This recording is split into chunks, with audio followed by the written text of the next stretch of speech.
শ্রীমদ্ ভাগবত গীতার 100 প্রশ্ন উত্তর, আর সেখানে প্রশ্ন চলছে 18 নম্বর প্রশ্ন, কোন কোন কর্ম আমাদের বেঁধে রাখে, কোন কোন কর্ম আমাদের মুক্তি দেয়? মৌ মাতাজি বলেন। হরে কৃষ্ণ প্রভু। হরে কৃষ্ণ। কোন কর্মবন্ধন থাকে? এখানে শ্লোক 9 নম্বর আপনি যেখানে করিয়েছেন, যোগার্থ কর্মণ অন্যত্র লোকোয়ম কর্ম বন্ধন তদর্থম কর্ম কৌন্তেয় মুক্ত সঙ্গ সমাচর।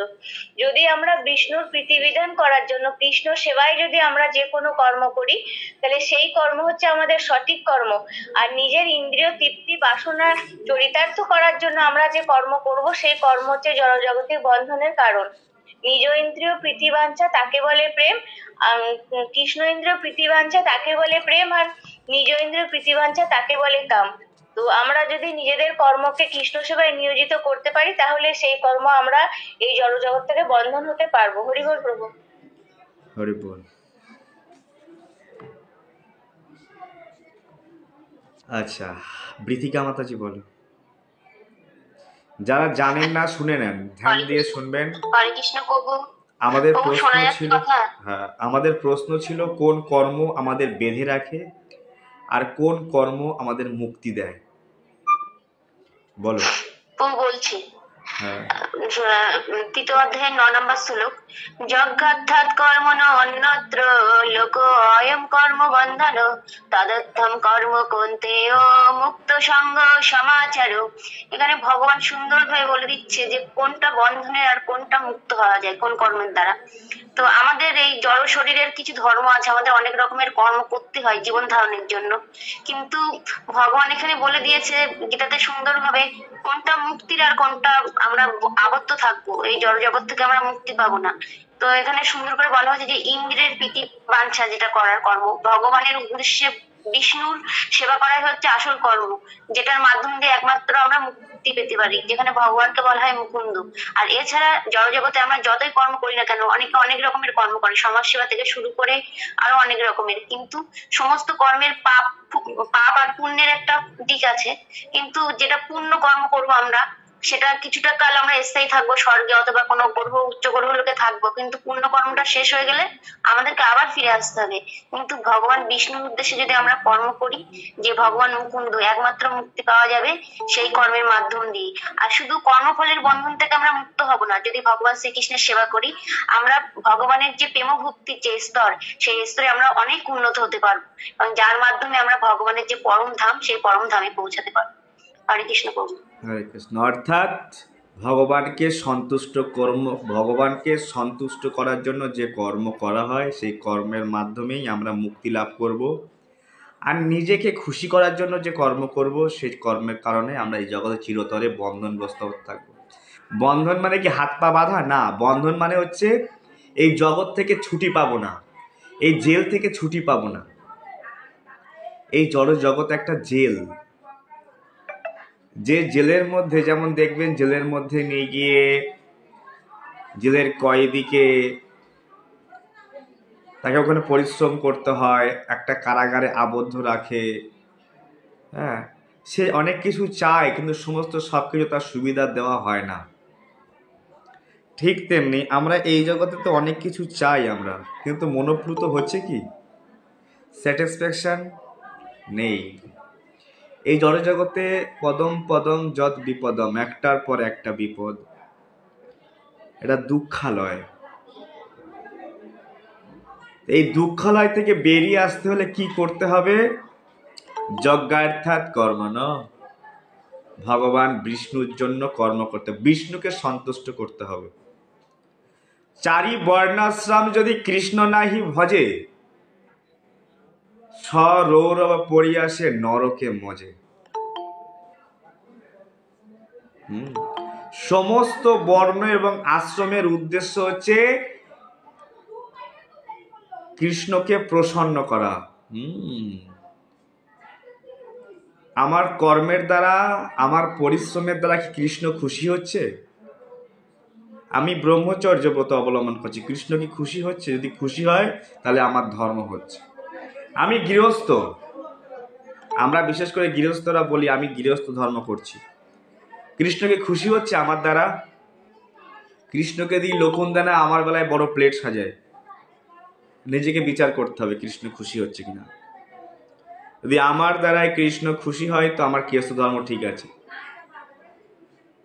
আজকে একজন বড় গোপাল, পিতলের গোপাল নিয়ে এসছে কোলের মধ্যে সাজিয়ে মন্দিরে, তো ওর বাচ্চাটা গীতাটা হাত বুলিয়ে দেখছে, তার মা গোপাল কোলে, এই রাখ রাখ রাখ রাখ চুপ।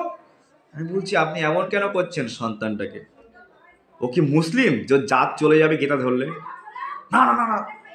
আমি বলছি আপনি গোপাল কোলে করে রেখেছেন, তাহলে গোপালকে ভালোবাসতে হলে থিওরি জানতে হবে আগে। থিওরি জানেন না, প্র্যাকটিক্যাল না, লাফালাফি করছেন। গীতা আছে বাড়িতে? না না, আমরা এসব গীতা পড়ি না। তারপরে দেখুন সন্তান গীতাটা ছুঁয়েছে এসে, মা তাড়িয়ে এনে বেরিয়ে চলে গেছে।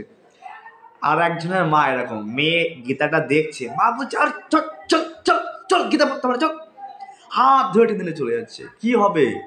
এইসব মেয়েরা কি করবে? ওই মেয়ের মা, ওই মেয়ে প্রতীক্ষা, মানে কি বলবো আর, মাকে অপেক্ষা রাখবে না যে বিবাহ করব, একা একাই ডিসিশন নিয়ে নেবে। মাকে জানানোর প্রয়োজন মনে করবে না, বাবাকে জানানোর প্রয়োজন করবে না। আরে ভাই, গীতা নেও আর না নেও, তুমি ধরেছো, ভগবানকে ধরেছো মানে ঠিক আছে। এরকম বলা হচ্ছে যে আজকে গীতা স্পর্শ করবে সে 6 মাস পরে হলেও নেবে, এর এত আকর্ষণ ক্ষমতা। কৃষ্ণা সার্বাকর্ষণ। তো মা মেয়েকে টেনে নিয়ে চলে যাচ্ছে, আর একজন ছেলেকে টেনে চলে গেল। মুসলিম ভয় পান আপনারা গীতা ধরতে? তো এইরকম মানুষ, যেটা পড়লে জেল থেকে মুক্তি পাবো সেটা পড়বে না। সব প্রদর্শনী ভক্ত, সব দর্শনধারী ভক্ত। স্বল্পমপি ধর্মস্ব ত্রায়তে মহৎ। ভক্তি যদি অল্পও করি কিন্তু ঠিকঠাক করি তো মহা ভয় থেকে বেঁচে যাব। বাইরে থেকে দেখে মনে হচ্ছে বিশাল বেশভূষা, এমন বড় গোপাল কোলে করে নিয়ে ঘুরে বেড়াচ্ছি, কিন্তু গীতার ঠক টাকা, গীতার কোনো আদেশকে পালন করে না। আমি ভগবানকে বড় ভালোবাসি, ভগবানের কথা মানি না। আমি আমার স্বামীকে খুব ভালোবাসি, স্বামীর কথা শুনি না।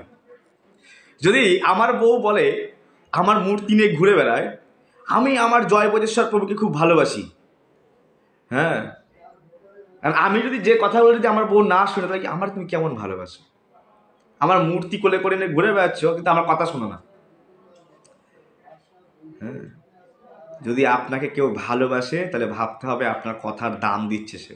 যদি ভালো না বাসে বুঝবেন কি করে? তা আপনার কথাকে নেগলেক্ট করছে, অস্বীকার করছে, কথাকে ডিনাই করেছে, আপনার কথাকে মানছে না। ঠিক তেমনি ভগবানকে যদি ভালোবাসি তো ভগবানের কথাকে শুনতে হবে। সামর্থ্য না থাকলেও একটু একটু করে প্রয়াস করতে হবে। না, ভগবান যা বলেছে আমার হিতের জন্য বলছে, আমি প্রয়াস করবো, একটু একটু করে চেষ্টা করব। যে আজকে শুনছে সে একদিন পারবে করতে। না, আমি শুনেছি, কি শুনেছি, যে ভগবান বিষ্ণুর জন্য যদি কর্ম করা হয় তো সেই কর্মের ফলে কি হয় জানো? সেই কর্মের ফলে আমরা কি পাবো? এই জগতের বন্ধন থেকে মুক্তি পাবো। নিজের ইন্দ্রিয় তৃপ্তির জন্য কর্ম করা হয়, নিজের পরিবারের খুশির জন্য যদি কর্ম করা হয়, নিজের পরিবারের খুশি না, আমি স্কুল খুলে দেব, আমি ভিখারিকে খেতে দেব, আমি কটা কুত্তা পালবো, ইত্যাদি ইত্যাদি। অনেক রকম দানি ধানি লোক আছে, সঠিক পাত্রে দান করে না। হ্যাঁ, তো তারাও ছুটকারা পাবে না এই জড়জগৎ থেকে। হ্যাঁ, কিছু কিছু মানুষ আছে দান করে আবার পাপ কাজও করে, বলে তারা বড়লোক ঘরের কুকুর হবে। বলে বড়লোক ঘরের কুকুর মানে বলছে দানও করে পাপও করে, তো সেই ব্যক্তি কি হবে? তো প্রভুপাদ বলছে দেখবা বড়লোক ঘরের কুকুরগুলো কি হয় না, এরকম সোফায় ঘুমিয়ে থাকে।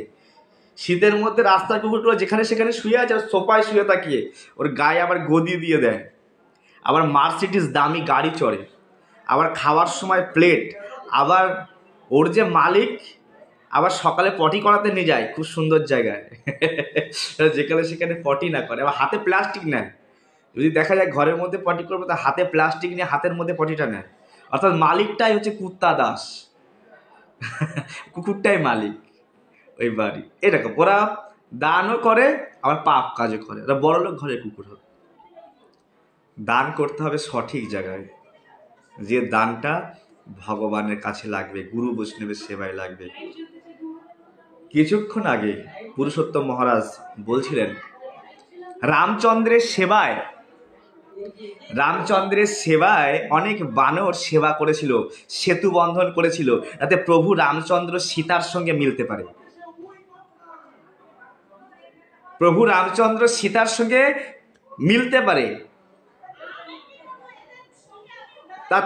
তার মেলার জন্য কত ভক্ত সেবা করেছে, নর নীল, কত, একটা কাঠবিড়ালি পর্যন্ত সেবা করেছে, কাঠবিড়ালি।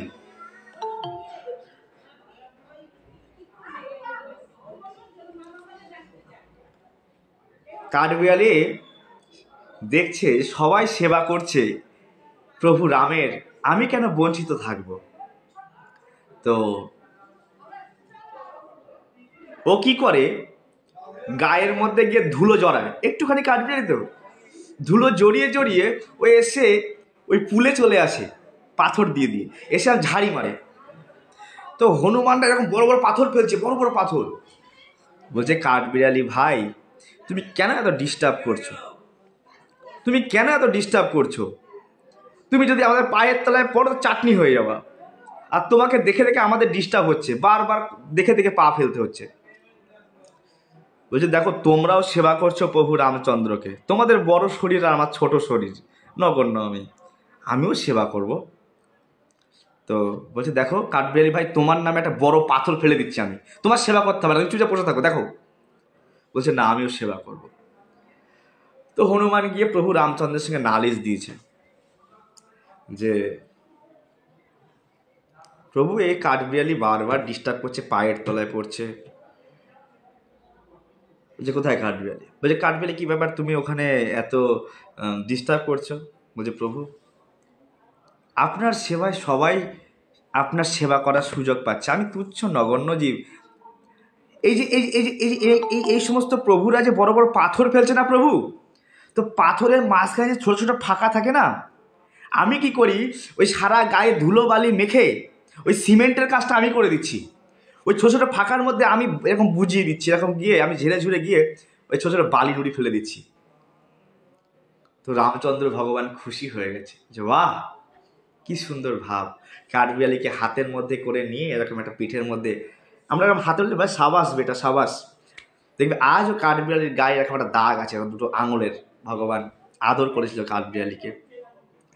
আর সবাইকে বলে দেখো শোনো, তুমি তোমার সামর্থ্য অনুসারে সেবা করছো, কাঠবিড়ালিও কাঠবিড়ালির সামর্থ্য অনুসারে, ও ওর সর্বোচ্চ সামর্থ্য দিয়ে কাঠবিড়ালি সেবা করছে। তুমি এমন ভেবো না তুমি বড় বড় পাথর, তোমার সামর্থ্য আছে তুমি বড় পাথর ফেলছো, এখন তুমি যদি ভাবতে যেটা কাঠবিড়ালি ওরকম আমি ওরকম ফেলবো না, তোমার জন্য বড় পাথর, কাঠবিড়ালির জন্য অতটুকুই যথেষ্ট।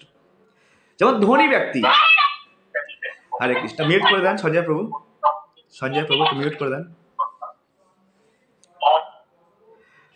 তো অনেক ধনী ব্যক্তি ভাবে আরে ইত্যাদি ইত্যাদি ইত্যাদি, গরিব মানুষের বাড়ি গেলে, একটু ভিক্ষা চাইলে, কোনো বৈষ্ণব গেলে, আমরা দেখেছি প্রচারে, সেই গরিব ব্যক্তিটা তার শরীরের সর্বস্ব শক্তি দিয়ে সেই বৈষ্ণবকে আপ্যায়ন করার চেষ্টা করে, শরীরে শক্ত দিয়ে, এই শাক নিয়ে আসবে, এই মোচা ঘণ্ট নিয়ে আসবে, কত রকমভাবে, যে না বাড়িতে বৈষ্ণব এসছে, মায়াপুর ধাম থেকে, ইস্কন মন্দির থেকে মহাপ্রভুর ভক্ত এসছে, সে তার শরীরের, ভক্তরা বলে আরে এত কিছু করতে হবে না, সকালবেলা একটু মুড়ি টুড়ি হলেই হয়ে যাবে, আমাদের ব্রহ্মচারীরা বলে আরে মুড়ি টুড়ি হলে হবে, কিন্তু না, ওই ভক্ত প্রয়াস করে সমস্ত শক্তি দিয়ে সে হয়তো একটু শাক ভাত খাওয়াচ্ছে। কিন্তু এমনও আছে ধনী বাড়ি বলে প্রভু আমি এখন বিজি আছি, এখন আসার দরকার নেই, ইত্যাদি ইত্যাদি। এইভাবে ধনীর বাড়িতে থাকলেও সমুদ্র জল, সমুদ্রে অনেক জল, অনেক জল, কিন্তু সমুদ্রের জল কেউ পান করতে পারে না, কারণ নোনা। কিন্তু পুকুরের জল একটুখানি হলেও সে পুকুরের জল একে পান করতে পারে। ঠিক তেমনি অনেকে আছে করোড়পতি, অনেক টাকা পয়সা, যা ভগবানের সেবায় লাগে না, ভক্ত সেবায় লাগে না। কিন্তু অনেক কাছে ধনী দরিদ্র সামর্থ্য নেই, চেয়ে চিনতে এখান থেকে সেখান থেকে আমাদের কত ভক্তরা এখান থেকে গীতা দান করছে। এই পুরুষোত্তম মহারাজ কিছুক্ষণ আগে বলছে যে প্রভু রামচন্দ্রকে আর মা সীতাকে মেলাবার জন্য সমস্ত ভক্তরা কঠিন পরিশ্রম করছে। কেন? যে মা সীতাকে উদ্ধার করে নিয়ে আসা হবে, প্রভু রামচন্দ্রের সঙ্গে মেলানো হবে। আজকে হাজারো ভক্ত এই অযোধ্যা রাম মন্দিরে প্রয়াস করছে যে গীতা দিয়ে সেতু বন্ধন হবে, যে গীতার মাধ্যমে জীবাত্মা আর পরমাত্মার সাথে মিলন হয়। প্রভু রামচন্দ্র প্রভু কৃষ্ণচন্দ্রের সঙ্গে গীতা পড়ে হাজারো সাধু সন্ন্যাসী আসবে রাম মন্দির উদ্বোধনে। সেখানে প্রচুর মানুষকে এত পরিমাণে কৃষ্ণ প্রসাদ দেওয়া হবে, এত পরিমাণে গীতা ভাগবতম দান করা হবে। সারা পৃথিবীর মানুষ দেখে না ইসকন মন্দির, হ্যাঁ, মানুষের সেবায় শ্রীমদ্ ভাগবত ভগবানের সেবায় এগিয়ে এসছে। এই হচ্ছে সর্ববৃহৎ সেবা। আমাদের প্রচুর মানুষ, যেমন আমাদের মৌ মাতাজি প্রায় 11খানা গীতা উনি নিজেও দিয়েছে, আবার বন্ধু বান্ধবীর থেকে চেয়ে দিয়েছে। আমাদের সঞ্জয় প্রভু, আমার একজ্যাক্ট সবার সব কিছু মনে নেই, হ্যাঁ, সঞ্জয় প্রভু এরকম অনেকগুলো দিয়েছে, হ্যাঁ, প্রায় 10খানা পার করে এরকম লাগবে। আমাদের আমাদের মাতাজি, আমাদের আখি মাতাজি যা, তারা দুই যা মিলে 5,000 টাকা কালেকশন করে দিয়েছে গীতা দেওয়ার জন্য। আমাদের মৌসুমী মাতাজির বৌদি, মানে আমাদের শাশ্বতী মান্না মাতাজি এখনই 11খানা গীতা দান করলেন। তো এইরকম অনেক ভক্ত দেখি দিচ্ছে। আমার খুব আনন্দ হচ্ছে যে কত মানুষ ভগবানের সেবার জন্য গীতা দান করছে। প্রচুর, আমি সবার নাম নিতে পারছি না, অনেকেই আছে, অনেকেই। আমাদের সর্বাণী মাতাজি আছে, আমাদের শ্রাবণী মাতাজি দিল্লি থেকে গীতা পাঠিয়েছে। সর্বাণী মাতাজি হে তার বন্ধু বান্ধব আত্মীয় স্বজন, আমি চিনি না অনেককে, আননোন পার্সন। প্রভু আমি 11খানা গীতা দিচ্ছি, প্রভু আমাদের একজনা কটা গীতা দিয়েছে, প্রায় 17-18টা গীতা দিয়েছে, আমি চিনি না, তার নাম লিখে লিখে পাঠিয়ে দিয়েছে। তাই খুব আনন্দ হচ্ছে। আমাদের মহারাজ কিছুক্ষণ আগে বলছিলেন যে আমরা এত পরিমাণে গীতা বিতরণ করব, এত পরিমাণে গীতা দেবো আমরা সারা পৃথিবীতে, সারা ভারতবর্ষে, এই অযোধ্যা রাম মন্দিরে, হ্যাঁ, যাতে মানুষের কাছে প্রতি ঘরে ঘরে এই প্রভুপাদের গীতা, এই ভগবানের বার্তা পৌঁছে যায়। খুব আনন্দ সহকারে পুরুষোত্তম মহারাজ বলছিলেন। আমি সবার কাছে হালকা ভিডিওটা পাঠিয়েছি, শর্ট ভিডিওটা। তো এই জন্য আমরা, এইগুলো হচ্ছে অ্যাকচুয়ালি পারফেক্ট দান, যে দানের মাধ্যমে ভগবান প্রসন্ন হবে, যে দানের মাধ্যমে গুরু বৈষ্ণব প্রসন্ন হবে, এবং যার কাছে এই দানটা যাবে সেই যখন ভাগবত গীতা পড়বে তার জীবন, তার পরম্পরা চেঞ্জ হয়ে যাবে। হ্যাঁ, এই জগতে তুমি একবেলা কাউকে খাওয়াবে, দুবার আবার 3 ঘন্টা পরে খিদে পাবে, আর খোঁজ পাবে না। আমি অনেক বড় দানি, একবেলা খিচুড়ি খাইয়ে দিয়েছি, আবার খিদে পাবে, কতবার খিদে নিবারণ করবে। কিন্তু যদি কারোর কাছে এই গীতাটা তুলে দেওয়া হয়, এই গীতাটা দেওয়া হয়, তো এই গীতা দেওয়ার মাধ্যমে কি হবে, সে জন্মান্তরের দুঃখ থেকে, এই জেলখানা থেকে সে বেরিয়ে যাবে। যজ্ঞার্থাৎ কর্মণা, এক বিশাল বড় যজ্ঞ, গীতা যজ্ঞ। আর এই গীতা যজ্ঞে যারা যারা কর্ম করছে, হ্যাঁ, সেই কর্ম মুক্তির কারণ হয়ে যাবে। অন্যত্র লোকয়ং কর্মবন্ধন। আমরা এই পাপী শরীরটাকে পালার জন্য কত রকম ভাবে প্রয়াস করছি, পাপী শরীরটাকে পালাবার জন্য কত রকম ভাবে প্রয়াস করছি। তো আমরা শরীর পালতে পালতে প্রয়াস করতে হবে যদি আমার কিছু ধন অর্থ ভগবানের সেবায় লাগে। ভগবান কৃষ্ণ ভাগবতমের 10ম স্কন্ধে বলছেন, এই দেখেছো, তার বন্ধুদেরকে বলছে, দেখেছো এই বৃক্ষের জীবনটা নিজের জন্য নয়, বৃক্ষের জীবনটাই সমাজের জন্য। এ সমাজকে অক্সিজেন দিচ্ছে, সমাজকে ফল দিচ্ছে, সমাজকে ছায়া দিচ্ছে, সমাজকে, ওকে মানুষ মারে, ঢিল ছোড়ে, ও তার বিনিময়ে মিষ্টি ফল দেয়। হ্যাঁ, তাই বলছে মানুষের কর্তব্য, হ্যাঁ, তার মিত্রকে বলছেন যে শ্রেয় থেকে শ্রেয় আচরণ করা। যতটুকু আমার জীবনের সময় আছে, এই সময় থেকে আমি যতটুকু পারি শ্রেয় আচরণ করব। শ্রেয় মানে কিসে মানুষের মঙ্গল হবে, কিসে মানুষের মঙ্গলের সঙ্গে সঙ্গে গুরু বৈষ্ণব প্রসন্ন হবে, ভগবান প্রসন্ন হবে। আর এমন কিছু আমরা করব যার মাধ্যমে গুরু বৈষ্ণব ভগবান সবাই প্রসন্ন হবে। যথা তরুর মূল ও নিষেচনেন তৃপ্তন্তি তাদের স্কন্দ ভুজ পোশাখা। গাছের গোড়ায় যদি জল দেওয়া হয় তো গাছের পাতায় পাতায় পৌঁছে যায়। আমি একটু সবার নাম দেখি, তাহলে আমার কিছু যদি মনে পড়ে।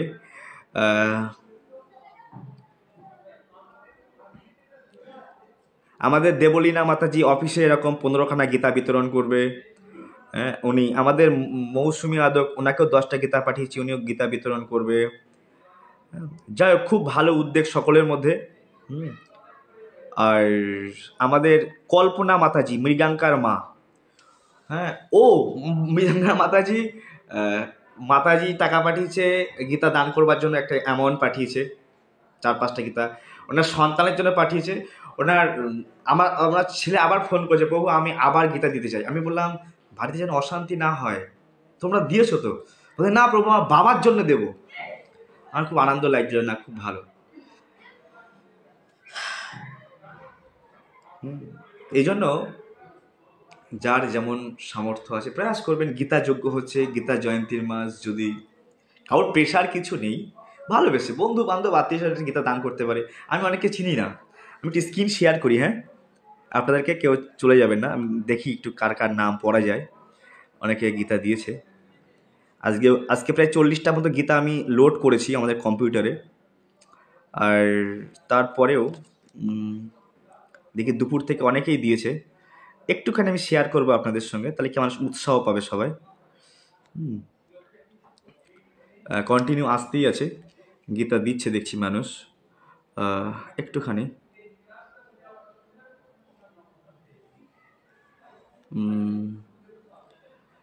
এনাকে চিনি না আমি। আচ্ছা, এটা মাতা, এটা ভাই স্ক্রিন দেখতে পাচ্ছেন, ইনি দিয়েছে মৌসুমী মাতাজির বৌদি, 2750 টাকা দিয়েছে গীতা দান। তারপরে রুমা ঘোষ দিয়েছে, একটা গীতা দান করেছেন, 51 টাকা পাঠিয়েছে। আমাদের কণিকা মাতাজি একটা গীতা দান করেছে। এই রাধা প্রভু, উনি 4250 টাকা দিয়েছে। হ্যাঁ আমি ওনার নাম হচ্ছে, আমি রাধা বলে লিখে রেখেছি, কিন্তু ওনার নামটা কি পাঠিয়েছি ভুলে গেছি আমি। উনি 4250 টাকা দিয়েছে গীতা দানের জন্য। 1250 টাকা আমি ওনাকে চিনি না, এই কি নামটা পাঠিয়েছে, বাণী চন্দ্র দত্ত বীরভূম থেকে, হ্যাঁ বিদিশা চন্দ্র, মধু কুল্ল গোত্র, মোহিনী চন্দ্র দত্ত, এনারা 1250 টাকা গীতা দানের জন্য দিয়েছে। যারা ক্লাসে থেকে থাকেন আমি সবাইকে জানাচ্ছি যে এনারা দিচ্ছে। অনেকে বলে প্রভু আমাদের নাম বললো না, এনাকে চিনি না, এনে গীতা দিয়েছে। কি নাম আছে, এই রাধে রাধে, আমার নাম বাসুদেব সামন্ত, ইনি আবার 500 টাকা দিয়েছে। প্রভু দণ্ডবাদ। দণ্ডবাদ। আমি দিয়েছি তো, ওটা তো আমার নাম। ও আচ্ছা আচ্ছা আচ্ছা আচ্ছা, ঠিক আছে, ধন্যবাদ, জানি না। আচ্ছা, তারপরে আমাদের আখি মাতাজির দুই মিলে 5000 টাকা দিয়েছে। আখি মাতাজি এখন পাঠায়নি, আখি মাতাজি পাঠাবে। অনেক ধন্যবাদ। আমি কালকে দেবো 15টা গীতা। আচ্ছা আচ্ছা আচ্ছা, খুব ভালো। অনিতা সাহা মাতাজি, রাখি সাহা মাতাজি, ওনারা দিয়েছে। তারপরে রাধে রাধেতে 500 টাকা দিয়েছে। শিল্পী বিশ্বাস পাঞ্জাব থেকে, উনি দিয়েছে 2খানা গীতা। 1খানা গীতা মাম্পি দাস দিয়েছে। মৃগাঙ্কা তো বললাম, মৃগাঙ্কা 500 টাকা দিয়েছে। 1000 টাকা মৃগাঙ্কা মার জন্য, বাবার জন্য ওনাকে 2-4 অনেকবার দিয়েছে। মৌ মাতাজি 2750 টাকা পাঠিয়েছে 11টা গীতা। 750 টাকা পাঠিয়েছে 3টে গীতা, তার বান্ধবীরা মিলে, মিতালি মাতাজি। অদিতি দত্ত, আমি চিনি না, পাঠিয়েছে আমাকে 1500 টাকা গীতা দানের জন্য। শ্রাবণী মাতাজি আমাদের ক্লাস করে, উনি 1000 টাকা পাঠিয়েছে গীতার জন্য।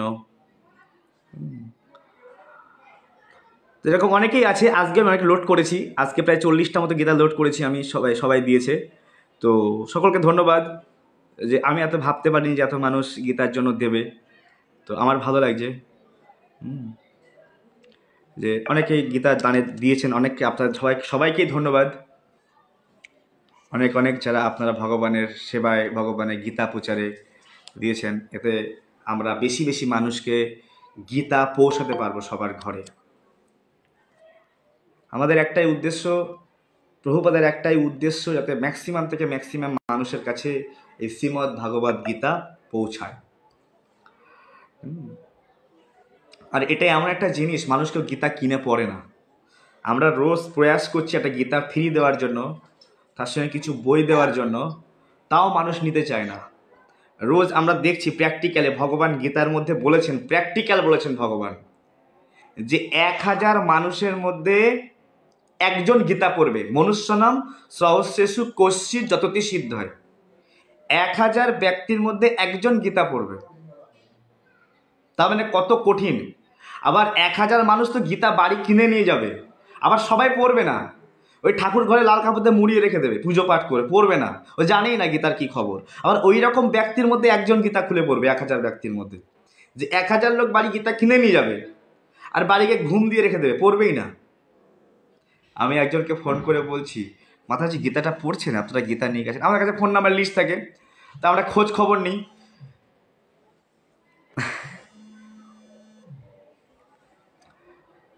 ফোন নাম্বারের লিস্ট থেকে আমরা খোঁজ খবর নিই। বলছে নরকে যাব আমি, আপনার টেনশন কিসের? আপনার দরকার নেই এত ফোন করার, গীতা নিয়ে এসছি, পড়ি না পড়ি আপনার কি দরকার আছে? আমি বললাম ঠিক আছে মাতাজি, হরে কৃষ্ণ। তো এরকম বিষয়। তো কৃষ্ণ প্রভু, হরে কৃষ্ণ। প্রভু প্রণাম। প্রণাম। এই গীতা নেয়ার প্রসেসটা কি? আমি তো জানি না সেটা। গীতা নিয়ে না, এটা গীতা দান চলছে আপনার এখন এই কদিনের জন্য। গীতা 250 টাকা মূল্য হয়েছে, যার যেমন সামর্থ্য সে দান দিতে পারে। আমরা এই দানগুলো নিয়ে অযোধ্যায় গীতা দান হবে। অযোধ্যায় ভগবান রামচন্দ্র। টাকাটা কি করে আপনাকে দেব?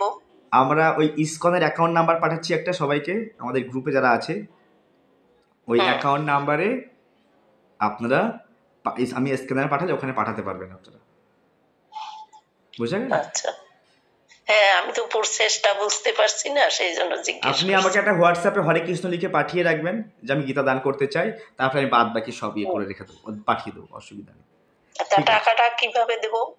অনলাইনে ফোনের মাধ্যমে। আচ্ছা, ঠিক আছে, হরে কৃষ্ণ। দেখি আমি পারি কিনা। হরে কৃষ্ণ। মিউট করে দেন। হরে কৃষ্ণ। তো এই জন্য যজ্ঞার্থাৎ কর্মণ।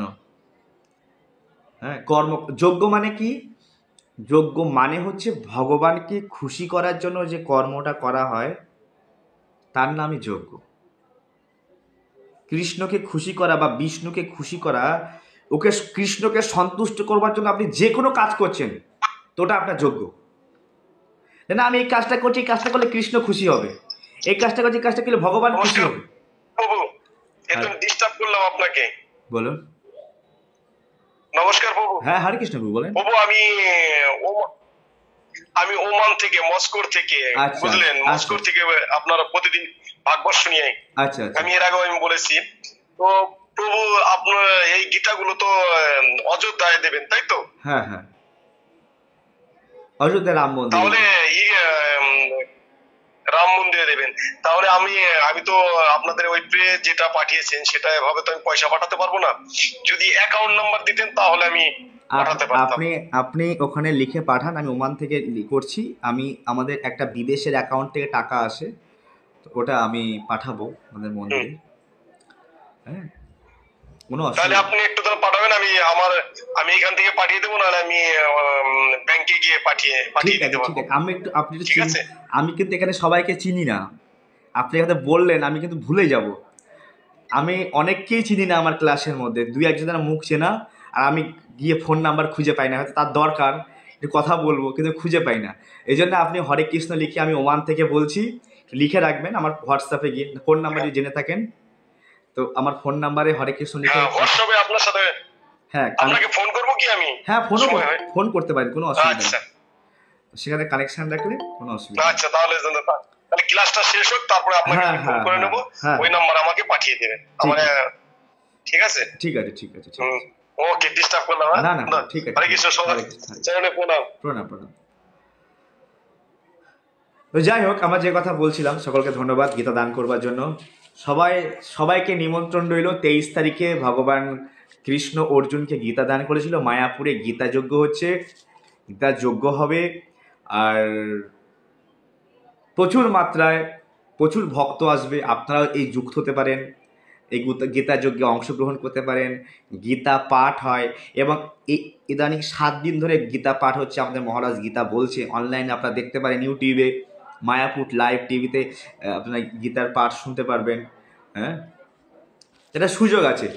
অর্থাৎ সংসারের সঙ্গে থেকে থেকে আমাদের এমন তৈরি করতে হবে, আমি সংসারে আছি কিন্তু মাইন্ড সংসারে নেই, মাইন্ড মায়াপুর মায়াপুর, বৃন্দাবন বৃন্দাবন। যেভাবে এক যুবক আর যুবক এক কোনো যুবতীর সঙ্গে প্রেম করে, অফিসে কাজ করছে কিন্তু মন বান্ধবীর কাছে। আমি বলছি না, এই আচার্যরা উদাহরণ দিচ্ছে। যেভাবে এক যুবক যুবতীকে ভালোবাসে, ঠিক তেমনি এক ভক্ত ভগবানকে ওইভাবে ভালোবাসবে।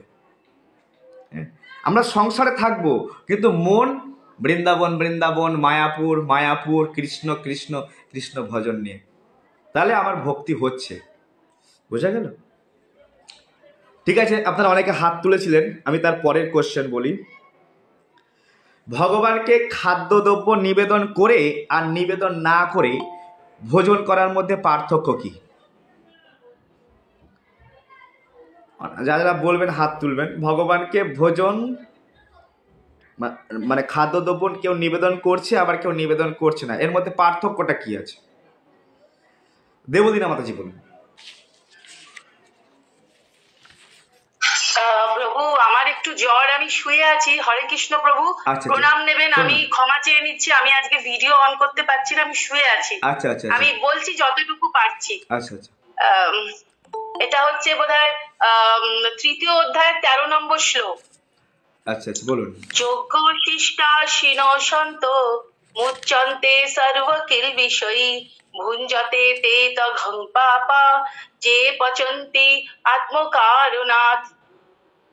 এটার মানে বলছে যে যারা নাকি ভক্ত, তারা কিন্তু তাদের মানে তারা ভগবানকে সবসময় অর্পণ করে তবেই সেই খাদ্য গ্রহণ করে এবং সেই জন্য তারা সমস্ত পাপ থেকে মুক্ত থাকে। আর যারা নাকি ইন্দ্রিয় তৃপ্তির জন্য সবসময় মানে উপাদেয় খাদ্য তৈরি করে নিজেরাই গ্রহণ করে, তারা কিন্তু প্রতিটি গ্রাসে গ্রাসে পাপ গ্রহণ করে। হরে কৃষ্ণ প্রভু। হরে কৃষ্ণ, ধন্যবাদ, খুব সুন্দর। আখি মাতাজি। হরে কৃষ্ণ প্রভু। হরে কৃষ্ণ। শ্লোকটা তো আমার মানে আটকে আটকে যাবে, কিন্তু ক্লিনটাই বলছি। মানে ভগবানকে যদি আমরা খাদ্যদ্রব্য দিয়ে খাই তাহলে আমরা পাপ মুক্ত থাকবো, মানে সেই প্রসাদটা যদি আমরা পাই তাহলে পাপ মুক্ত থাকবো। কিন্তু যদি আমরা ইন্দ্রিয় তৃপ্তির জন্য আমরা অন্ন পাক নিজের মতো নিজে করে আহার করি, তাহলে সেটা কি হবে? আমাদের জন্য পাপের ভোজন হবে, যেটা আমাদের করা কখনো উচিত না। আর এই জন্যই ভক্তরা সবসময় সর্বপাপ থেকে মুক্ত থাকেন। হরি বল প্রভু। হরি বল, হরি বল, খুব সুন্দর। আচ্ছা, চুমকি মাতাজি বলুন। হরে কৃষ্ণ প্রভু।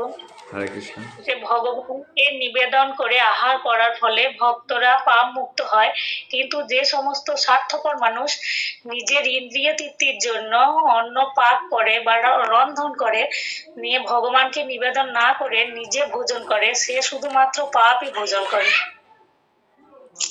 খুব সুন্দর, খুব সুন্দর। দেখেন, আমি একটা কথা বলি, এই কথাগুলো সবার কিন্তু মনে রাখতে হবে। আমরা এখানে কেউ পণ্ডিত হতে আসেনি, কোনো স্কুলে পরীক্ষাও দিতে হবে না, এমন না যে আমার চাকরি বাকরি হবে, জাস্ট জেনে রাখতে হবে। এর আগের প্রশ্নে আমরা জেনে রাখলাম কি, কোনটা আমার মুক্তি হবে আর কোনটা আমি এই জড়জগতে, মানে ধরো আমরা সবাই জেলে বন্দী আছি, জেল থেকে ছাড়া পেতে হলে কোন কাজ করতে হবে, আর যদি মনে করি না সারা জীবন জেলের মধ্যে থাকবো তো কোন কাজ করতে হবে, সেটা ভগবান বলল গীতার মধ্যে। আবার এখানে বলছে যে কারা পাপ থেকে মুক্ত হবে, বা কারা ভগবানকে খাদ্য নিবেদন করলে কি হবে, না করলে কি হবে, পার্থক্য কি এখানে। তাহলে এখানে কিন্তু খুব সুন্দর সুন্দর প্রশ্ন আপনারা শিখে যাচ্ছেন।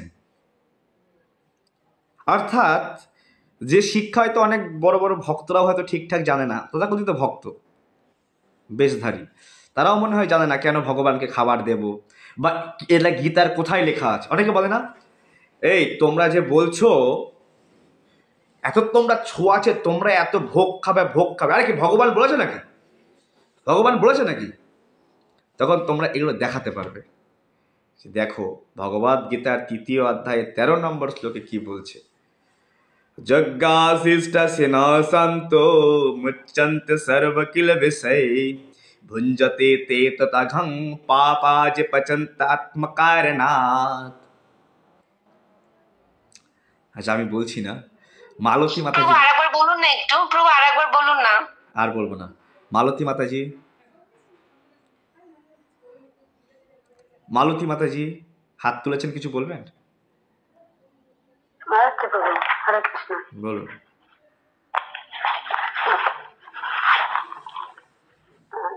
ভগবান এই শ্লোকে বলছেন যে যজ্ঞাশিষ্ট আসীনা, হরে কৃষ্ণ, শোনা হ্যাঁ যাচ্ছে? বলুন বলুন। যজ্ঞাশিষ্ট আসীনা সন্ত মোচ্যন্তে সর্বকিল বিষয় ভুঞ্জতে তে তঘং পাপা যে পচন্তি আত্মকারণা। এখানে ছিল প্রভুপাদ সুন্দরভাবে তাৎপর্য বলেছেন যে সন্ত কাদের বলছে? ভগবানের ভক্তদের। ভগবানের ভক্তরা যারা কৃষ্ণ ভাবনার সাথে যুক্ত তাদেরকে সন্ত বলে উল্লেখ করেছেন।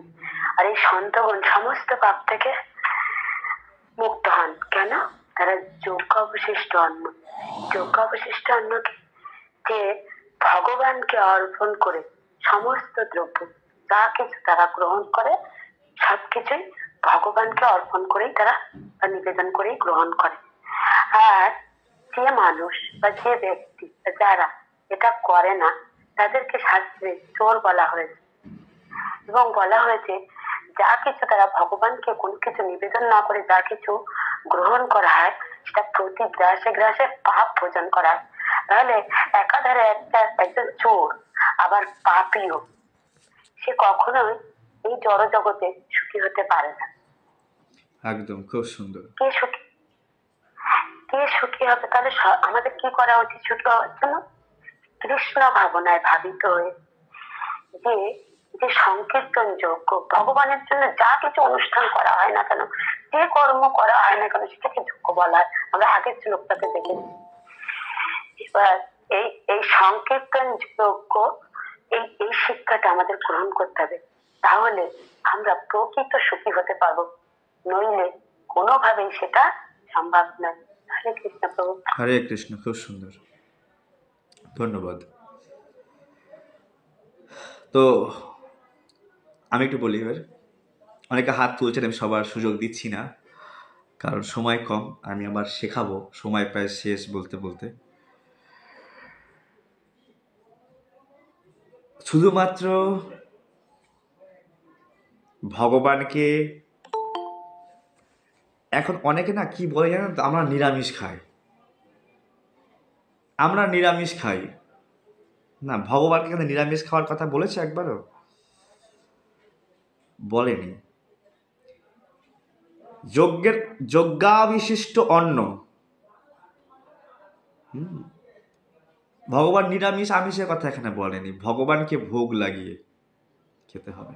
অনেকে ভোগ লাগায় না, আমরা দেখেছি ভগবানকে চিড়ে মুড়ি ভোগ লাগায় আর উনি নিরামিষ খায়, বলে আমি তো নিরামিষ।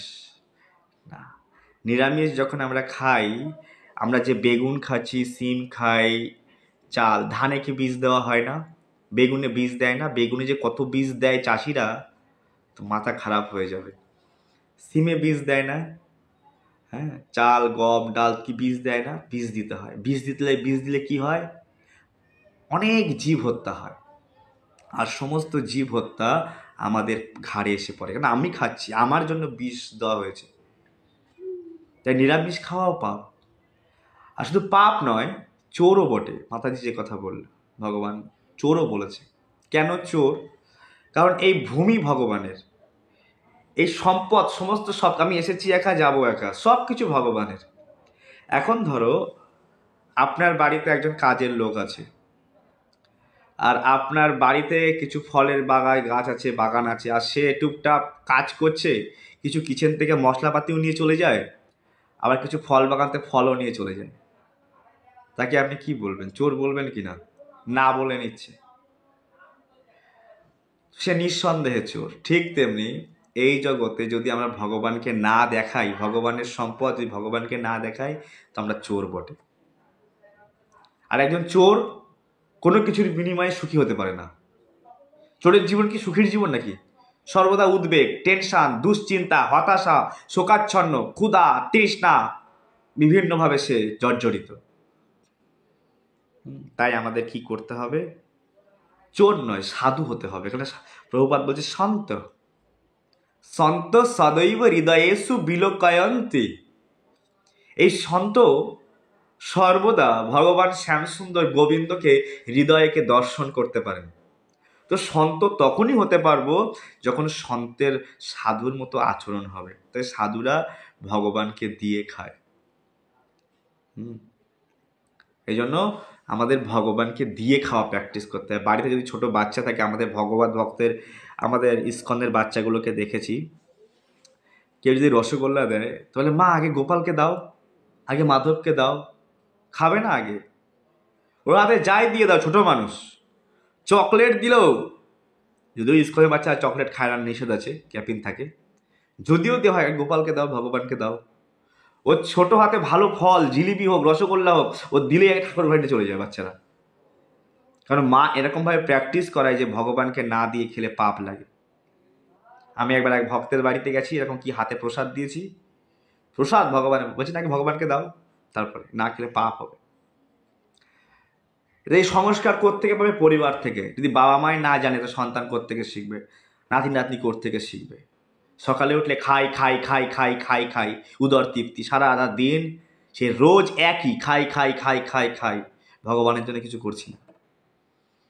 খাওয়ার ঘুমানো, খাওয়ার ঘুমানো, খাওয়ার ঘুমানো, আর কি আছে? পশু পাখিরাও তো খাচ্ছে, পশু পাখিদের তো সুযোগ নেই এগুলো। এই জন্য যে বুদ্ধিমান জীব, কেউ যদি মনে করে না আমি এখান থেকে ছাড়পত্র নিয়ে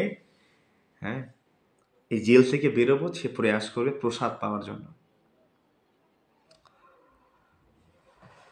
তাহলে বুঝতে পারলাম গীতার 3য় অধ্যায় 13 নম্বর শ্লোকে ভক্তকে প্রসাদ খেতে বলছে। বিশেষ করে যারা ভক্ত হওয়ার প্রয়াস করছে, এই জগৎ থেকে ছুটি যায়, আর তা না হলে প্রতি রাশি রাশি পাপ, এটা মনে রাখতে হবে। আর দেখুন, ভগবান তো খায় না। ধরো আপনার বাড়িতে গৌরনিতাই আছে, আপনি, আপনার হাজব্যান্ড আর আপনার সন্তান। আপনি, আপনার হাজব্যান্ড, আপনার সন্তান আর গৌর আর নিতাই, আপনি রান্না কজনের জন্য করেন বলুন তো? তো 2.5 জনের জন্য রান্না হয়, 4.5 জনের জন্য রান্নাটা হয় না। আর যদি ভগবান সত্যি সত্যি খেত, তা আমার মনে হয় না কেউ রান্না করতো। যে আমাদেরই সংসার চলছে না, আবার না ওদের খাওয়াচ্ছে। ভগবানের কাছে নিয়ে যাওয়া মানে এই যে পাপটা ভগবান ফিল্টার করে দেয়। যেভাবে আবার বাড়িতে যেমন মানে মেশিন বসায় জলকে ফিল্টার করে, ঠিক পাপটাকে যে ভগবানের সামনে দেখাবো তুলসী পত্র দিয়ে, আমরা পাপের ভাগী হতে হবে না। কমসে কম এটুকু যে ভগবানকে দেখাবো নম ব্রাহ্মণ্য দেবায় গো ব্রাহ্মণ্য হেতায়চা জগদ্ধাত্রী কৃষ্ণ গোবিন্দায় নমো নমো, এই মন্ত্রটা বলে তুলসী পাতা দিলে আমরা পাপের ভাগী হতে পারছি না। কি কষ্ট! রান্না তো সেই রান্না 2 ঘন্টা ধরে করলাম, সবকিছু তো ছেলেও খাবে, মেয়েও খাবে, আমিও খাবো। কি করবো? 5 থেকে 7 মিনিট ভগবানের কাছে থালা সাজিয়ে, ভগবান তোমার জিনিস তুমি খাও, একটা মন্ত্র বলে দেবো, তুলসী পাতা দিয়ে দেবো, হয়ে গেল। এতটুকুই। আর এটুকুই করতে করতে আপনার সঙ্গে ভগবানের ভালোবাসা বাড়বে। যদি ভগবানের সামনে নাই যান, না খাওয়ান, তো ভালোবাসা বাড়বে কি করে? সামান্য এই জগতে জীব, একটা কুকুর, তাকে 2টো রুটি ফেলে দেওয়া হয় না, সে আপনার সারা রাত বাড়ি পাহারা দেয়। তার এইরকম। আর আমরা যদি ভগবানকে ভালোবেসেই খাওয়াই আর না বেসেই খাওয়াই, যদি ভগবানকে খাওয়ানো অভ্যাস করি, কি ভগবান আমাদের দেখবে না? ভগবান আমার সুখে দুঃখে সাথ দেবে না? ভগবান পরম পিতা, তার স্বভাব অনেক সুন্দর। এই জন্য প্র্যাকটিস করতে হবে। আমাদের দুঃখের জন্য অন্য কেউ দায়ী নয়, আমাদের দুঃখের জন্য আমরা নিজে দায়ী। কারণ আমরা পাপী, আর পাপী ব্যক্তি কখনো সুখী হতে পারে না। কোনো কিছুর বিনিময়ে পাপী ব্যক্তি সুখী হতে পারে না। আমার তো অনেক কিছু কথা বলতে ইচ্ছা করে বলিউড সম্বন্ধে, অনেক হিরো হিরোইন সম্বন্ধে, কিন্তু এসব সব কথা পাঠে ক্লাসে বলা যায় না। আমি চোখে আঙুল দিয়ে দেখিয়ে দেবো ওদের জীবনে কতটা যন্ত্রণা, যাদেরকে আমরা হিরো ভাবি আমাদের জীবনে। এ আমার হিরো, ও আমার হিরো, বাড়িতে সিনেমার পর্দা ফোনের মধ্যে রেখে দিই, বড় ওয়ালপেপারে। তাদের জীবনটা কত পাপ পঙ্কিলময়। ওদের দেখতে বাইরে থেকে অনেক কিছু মনে হয়, টাকা আছে, বড় বাড়ি আছে, বড় গাড়ি আছে, সব ডিপ্রেশন দুশ্চিন্তার শিকার। আনন্দ তো ভক্তরা পায়, আর আনন্দের ঠিকানা একমাত্র ভক্তদের কাছেই আছে, আর কোথাও নেই। এই জগতে যদি কেউ আনন্দের ঠিকানা চায়, একমাত্র ভক্তের কাছে যেতে হবে। ভক্তবিহীন এই জগতে কেউ আনন্দের ঠিকানা দিতে পারবে না। যা দেবে দুশ্চিন্তার ঠিকানা, যা দেবে দুঃখের ঠিকানা, একমাত্র আনন্দের ঠিকানা ভক্তদের কাছে। তাই ভগবানের ভক্তের কাছে যেতে হবে সবসময়। 20 নম্বর প্রশ্ন, মানুষ কিসের প্রভাবে মোহাচ্ছন্ন হয়ে নিজেকে কর্তা বলে মনে করে? কে কে বলবে হাত তুলবেন। মঞ্জু মাতাজি বলেন, অনেকক্ষণ ধরে হাত তুলে আছেন আপনি। হরে কৃষ্ণ, প্রণাম প্রভু। প্রণাম। আমি কৃষ্ণের দাস, এই অহংকার ছাড়া অন্য সব মিথ্যে। জড় প্রাকৃতিক মানুষ বুঝতে পারে না যে সব ভগবানের নিয়ন্ত্রণ। অহংকারের প্রভাবে বিমূঢ় হয়ে যে আত্মা যে নিজেকে কর্তা মনে করে, সবকিছু ভগবান ব্যবস্থা করেছে। মানুষ ত্রিগুণের প্রভাবে কর্ম করে, তাই সমস্ত কৃতিত্ব নিজে মনে করে। এটা হচ্ছে অজ্ঞানতার লক্ষ্য। সে জানে না এই স্থূল ও সূক্ষ্ম দেহটি পরম পুরুষোত্তম ভগবানের দেয়া। জড়া প্রাকৃতিক সৃষ্টি, সবকিছু উৎস ভগবানকে সম্পর্কে ভুলে গিয়ে, ভগবানের সম্পর্ক ভুলে গিয়ে অহংকারে বসে নিজেকেই কর্তা মনে করে। হরে কৃষ্ণ। আচ্ছা ঠিক আছে, আপনারা বলুন। আর কে কে? কল্পনা মাতাজি বলুন। কল্পনা মাতাজি।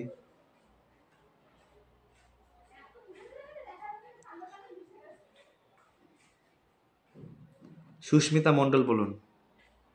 হরে কৃষ্ণ বাবু, প্রশ্নটা একবার বলা যাবে?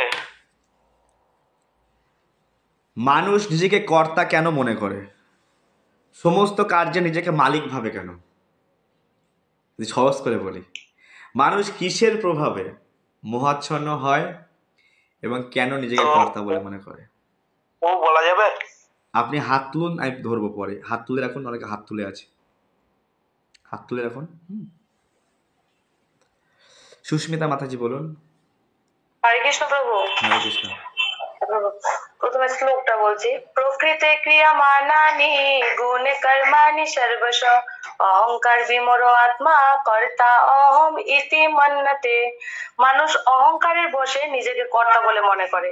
আমরা সব সময় ভাবি যে আমরা যে কাজটা করছি সেটা আমরা করছি, কিন্তু আসলে কি আমরা কোনো কাজ করতে পারছি? কিছু পারছি না। সমস্ত কিছু ভগবানের মাধ্যমে আমরা কাজ সম্পাদন করি। আর আর আমরা ভাবি যে প্রকৃতি সমস্ত কিছু করছে, কিন্তু প্রকৃতির পেছনে কে আছে? প্রকৃতির পেছনে ভগবান রয়েছে। প্রকৃতির উপরে যদি ভগবান যখন দৃষ্টি প্রদান করে, তখন প্রকৃতির গর্ভ সঞ্চার হয়। তাহলে সমস্ত কিছুর পেছনে ভগবান আছে। আমরা যারা মূর্খ, আমরা যারা মূঢ়, যেটা প্রভুপাদ বলেছেন, যারা মূঢ় তারাই হচ্ছেন বলেন নিজেকে অহংকার বশত যে আমরা সমস্ত কিছু করছি। আমরা যদি কর্তাই হতাম, তাহলে একটা জিনিস আমাদের ভাবতে হবে যে যখন আমরা মাতৃগর্ভে ছিলাম, তখন সেখানে আমাদের অক্সিজেন দেওয়ানো, খাওয়ানো, সংরক্ষণ করা সেখানে কে করেছে? আমার বাবা মা করেছে? না কোনো ডাক্তার করেছে? না কোনো সায়েন্টিস্ট করেছে? সেটা একমাত্র ভগবানই করেছে। তাহলে আমরা কি করে নিজেকে কর্তা বলে মনে করি? তো আমরা যারাই এটা মনে করি, তারাই আমরা মূঢ়। আর যেই কাজটা আমরা করি সেটাতে যদি সফল হই, সেটাও ভগবানের কারণেই হয়েছে। কারণ ভগবান যদি আমাদের বুদ্ধিযোগ প্রদান না করতো, তাহলে আমরা সেই কাজে সফল হতে পারতাম না। তাই আমাদের সমস্ত কিছুর পেছনে ভগবানকেই রাখতে হবে, যে ভগবানের কারণে আমরা সমস্ত কিছু করতে পারছি। আর একজন কৃষ্ণ ভক্ত তাই মনে করে যে আমি যা কিছু করছি সমস্ত কিছু ভগবানের কারণে করছি। তাই আমাদেরকে অহংকারটা না এনে ভগবানের কর্মটা করতে হবে, আর সমস্ত কিছুতে ভগবানের কথাই বলতে হবে। হরে কৃষ্ণ প্রভু। হরে কৃষ্ণ, অনেক ধন্যবাদ। অনন্ত প্রভু বলেন। হরে হরে কৃষ্ণ প্রভুজি। হরে কৃষ্ণ। বলছি প্রভুজি, জড় প্রকৃতির যে মানুষ আছে ত্রিগুণ দ্বারা সমস্ত কাজ যে সম্পাদিত হয়, আমরা মনে করি সব কাজকর্ম সব আমরা করছি, কিন্তু অহংকার বশত মোহাচ্ছন্ন হয়ে জীব জীব প্রকৃতি অহংকার বশত নিজেকেই কর্তা বলে মনে করা হয়। তাই আমরা যা কিছু করছি সব ভগবানই সবকিছু করাচ্ছে, তাই জন্য আমরা কর্তা নেই, ঈশ্বর পরমেশ্বর ভগবান শ্রীকৃষ্ণ হচ্ছে সবকিছুর কর্তা। হরে ধন্যবাদ, কৃষ্ণ। ধন্যবাদ। রাধা সরকার, রাধা সরকার।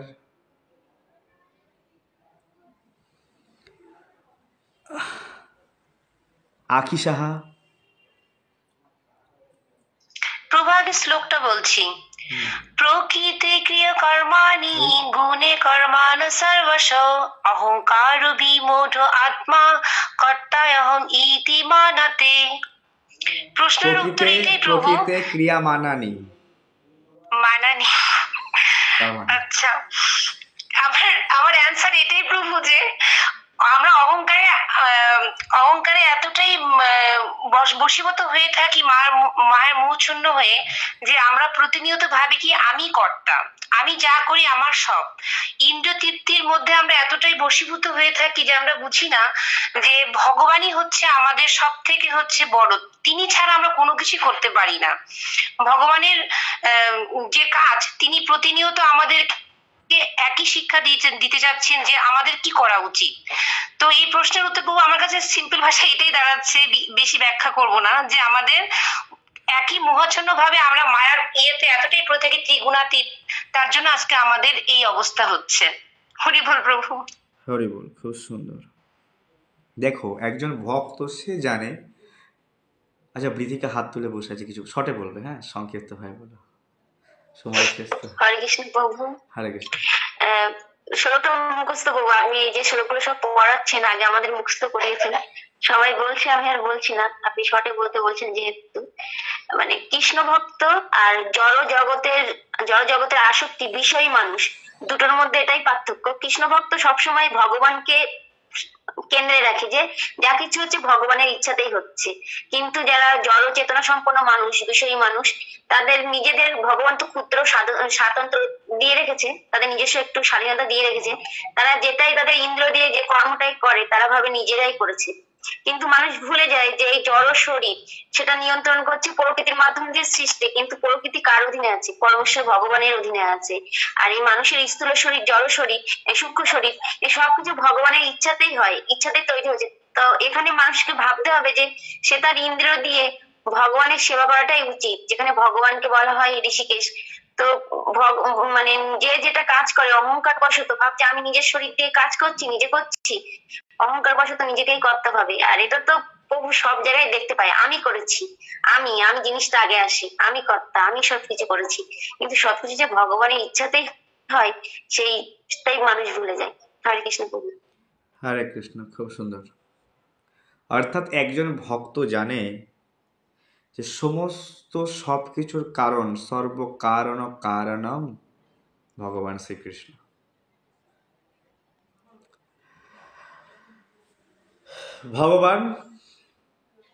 ভগবান বলছেন ময়াধ্যক্ষেন প্রকৃতি, আমার অদক্ষতায় আমি এই জগৎকে পরিচালনা করছি। খুব সুন্দর, ধ্যান দিয়ে শুনুন।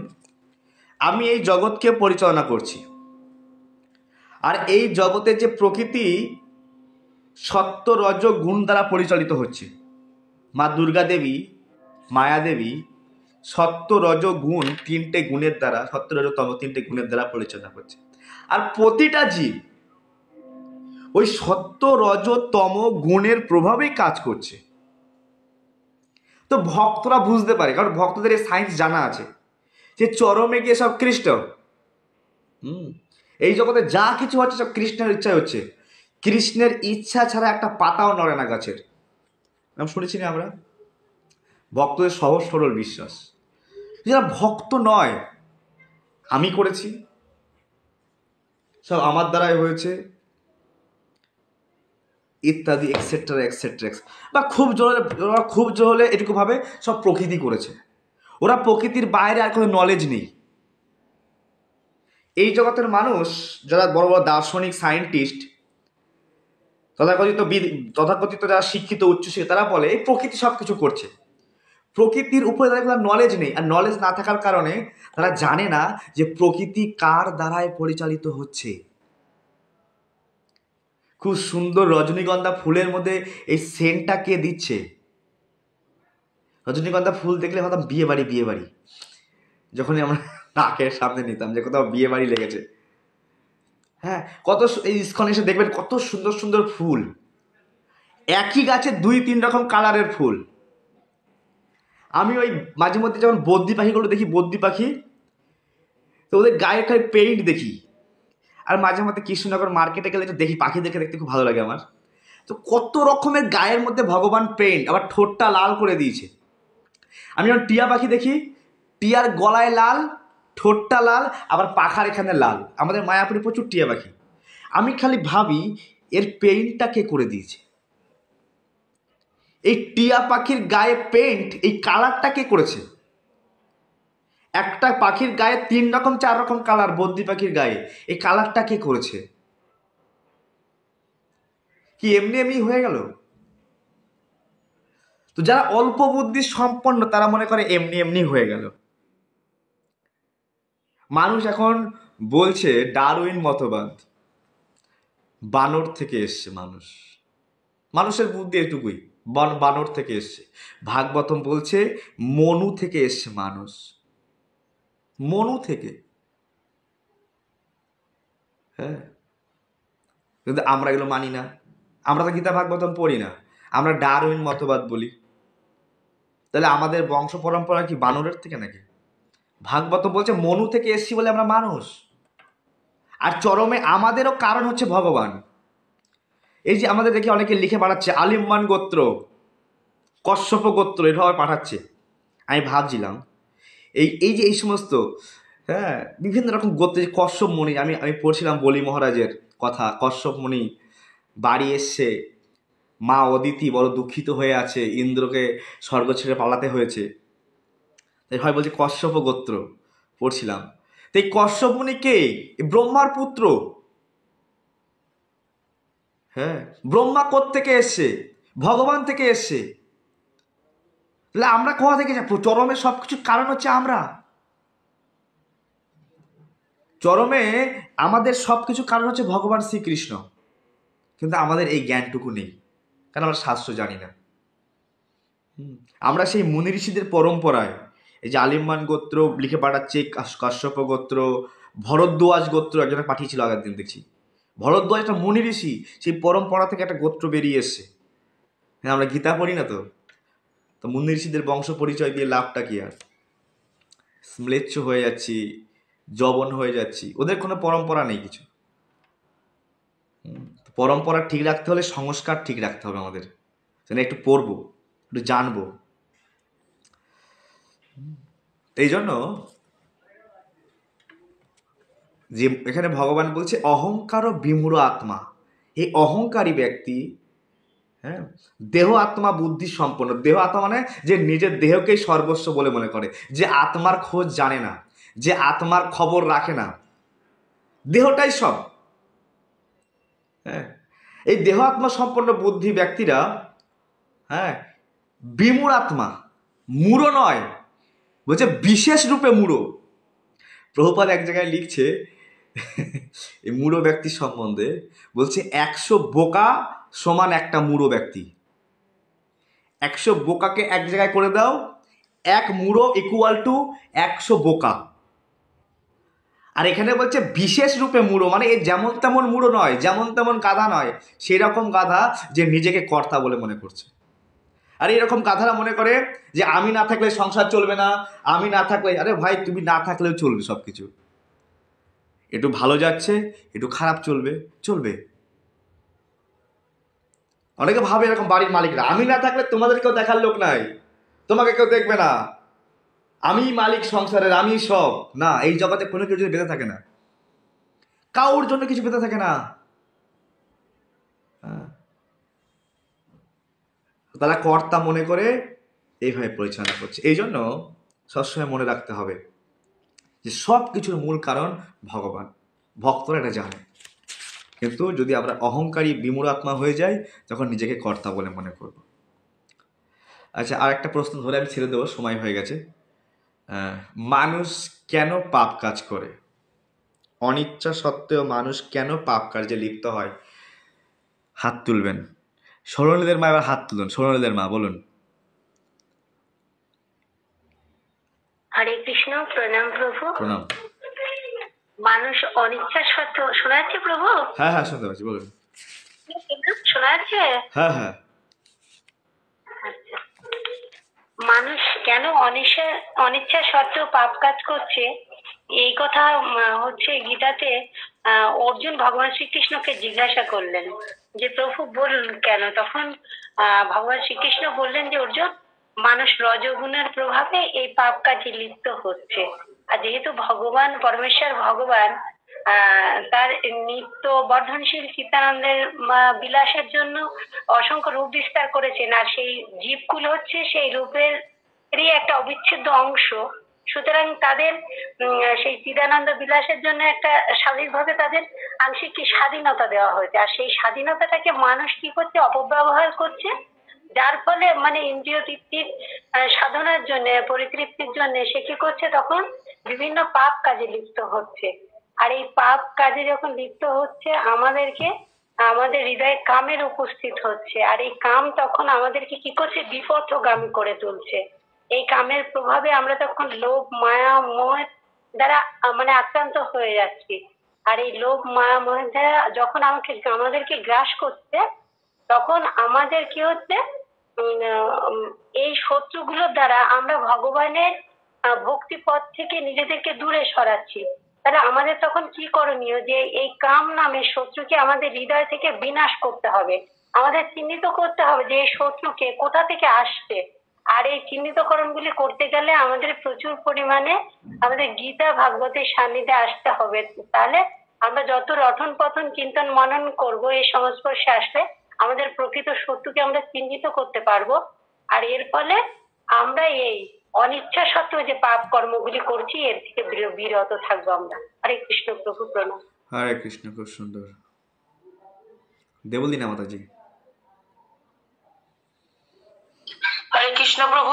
হরে কৃষ্ণ। হ্যাঁ, এটাতে যে তৃতীয় অধ্যায়ে 37 নম্বর শ্লোকটা আগে আমি বলে নিচ্ছি, তারপর বলছি। কাম এসো ক্রোধ এসো রজগুণ সমুদ্ভব মহাশন মহাপাপমা বিদ্ধি এনম ইহ বৈরিনম। এর মানে হচ্ছে মানে পরমেশ্বর ভগবান অর্জুনকে বললেন যে রজগুণ থেকে উদ্ভব এই কামই মানুষকে পাপ কাজ করতে প্রবৃত্ত করে। এই কাম থেকে ক্রোধ উৎপন্ন হয়, ক্রোধ থেকে মোহ, মোহ থেকে স্মৃতি বিভ্রম হয়, আর স্মৃতি বিভ্রম হলে বুদ্ধিনাশ হয়, বুদ্ধিনাশ হলে আমরা একদম অধঃপতিত হই। তো সুতরাং কাম হচ্ছে শুদ্ধ জীবাত্মাকে এই জড়জগতে আবদ্ধ হয়ে থাকতে অনুপ্রাণিত করে। আর তাই আমাদের এই রজগুণের প্রভাবকে তমগুণে অধঃপতিত না হতে দিয়ে আমরা যদি ধর্মাচরণের মাধ্যমে আমরা আমাদের মানে সত্য গুণে উন্নীত হওয়ার চেষ্টা চালিয়ে যেতে হবে। তো এইটুকুই। হরে কৃষ্ণ প্রভু। হরে কৃষ্ণ, ধন্যবাদ।